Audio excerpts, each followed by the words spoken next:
नमस्कार, मैं हूं आचार्य विजय शर्मा और एक बार फिर से आप सभी का बहुत बहुत स्वागत करता हूं आपके ही अपने चैनल ज्योतिष ज्ञान में। मित्रों, आज इस वीडियो में मैं आपके ही द्वारा पूछे गए प्रश्नों के जवाब देने जा रहा हूं कि मासिक धर्म के अंदर महिलाएं अष्टमी या नवमी का व्रत कर सकती हैं कि नहीं कर सकती। यदि आपने मां जगदम्बा के चरणों में अखंड ज्योत जलाई थी, किसी भी कारण वो बुझ गई, उससे संबंधित अष्टमी नवमी के दिन ऐसा क्या किया जाए कि अखंड ज्योत का पूर्ण फल आपको प्राप्त हो। आपने जो घट स्थापना की थी उस पे जो श्रीफल रखा था वो गिर गया, किसी भी प्रकार की कोई गतिविधि घट स्थापना से संबंधित हुई तो ऐसा क्या करना चाहिए जिससे संबंधित किसी प्रकार का मन में संशय ना रहे और मां जगदम्बा का पूर्ण रूप से आशीर्वाद मिले। जाने में अनजाने में पूजन समय के अंदर किसी भी प्रकार का कोई भी गलती हुई हो, भूल चूक हुई हो, ऐसी स्थिति में हमें क्या करना चाहिए कि अष्टमी नवमी के दिन मां जगदम्बा के चरणों में हम प्रार्थना करें और हमारी वो जो गलती हुई है उसका पूर्ण फल हमें प्राप्त हो, गलती को माफ किया जाए मां जगदम्बा के द्वारा। इसी के साथ में अष्टमी नवमी के दिन ही हम पूरे नवरात्रे में पाठ नहीं कर पाए, पूजा नहीं कर पाए, किंतु अष्टमी नवमी जो हमारे घर में कुल देवी का पूजन होता है, इससे संबंधित ऐसा क्या किया जाना चाहिए कि नवरात्रि पूजन का हमें फल प्राप्त हो।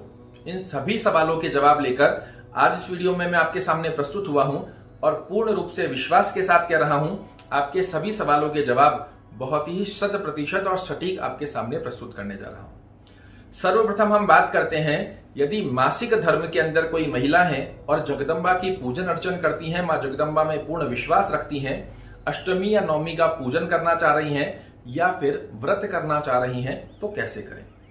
यहां मैं आपको बताना चाहूंगा, जितनी भी माता बहनें हैं इनका मासिक धर्म एक शारीरिक रूप से बहुत ही साधारण गतिविधि है जो आप सभी लोगों के साथ में देखने को मिलती है, किंतु विशेष रूप से मां जगदम्बा खुद एक महिला है और मां जगदम्बा के हम सभी लोग पुत्र हैं, पुत्री हैं।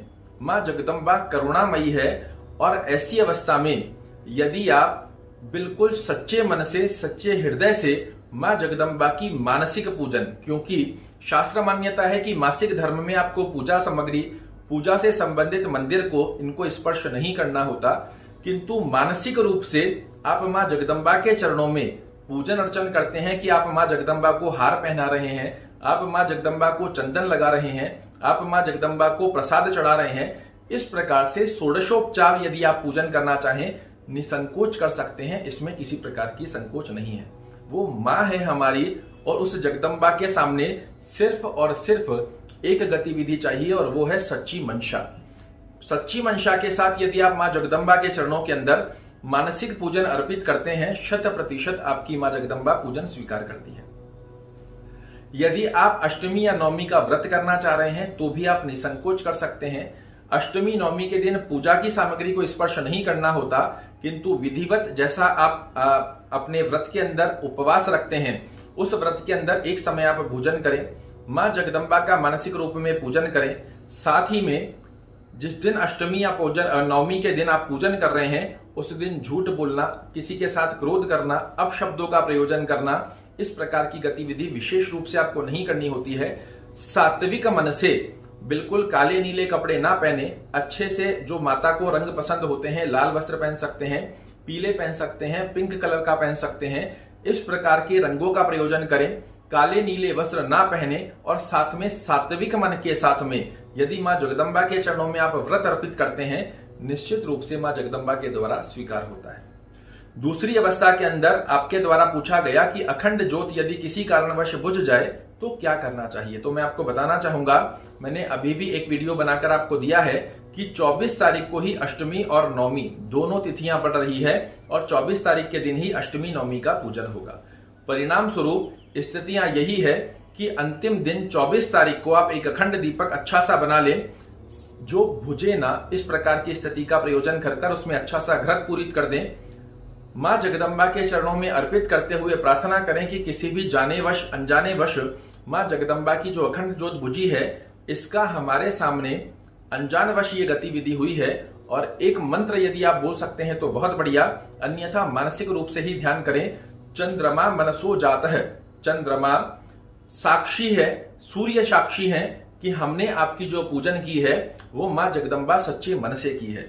अखंड ज्योत से संबंधित जो भी गतिविधि हुई है उसे क्षमा करें और माँ हमें अखंड ज्योत का पूर्ण फल प्रदान करें। जो भी पत्र पुष्प नवम दिवस के अंदर आपके चरणों में अर्पित किए हैं इन्हें स्वीकार कीजिए। आप देखिएगा अखंड ज्योत का पूर्ण फल श्रद्धा भाव से ये मनोकामना माँ जगदम्बा के चरणों में रखें, अखंड ज्योत का पूर्ण फल आपको अवश्य प्राप्त होता है। यदि आपके द्वारा जो घट स्थापना की गई थी उस पे से श्रीफल गुड़क गया है, नीचे गिर गया है, जो आपने घट रखा था वो खंडित निकल गया है, किसी भी प्रकार से ज्वारे सही ढंग से नहीं निकल पाए हैं, बिल्कुल डरने की बात नहीं है। मन में किसी प्रकार का संशय उत्पन्न मत कीजिए। हमारे ही द्वारा कुछ छोटी छोटी गलतियां होती है और उस जगदम्बा जो हमारी माँ है उनके चरणों में यदि आप नतमस्तक होकर अपनी आशीर्वाद की कामना का ध्यान करें, माँ जगदम्बा जितना मेरा ज्ञान था, जितना मेरा विवेक था, जितना मेरा सच्चे हृदय से मैंने आपकी पूजन की है इसे स्वीकार करिए।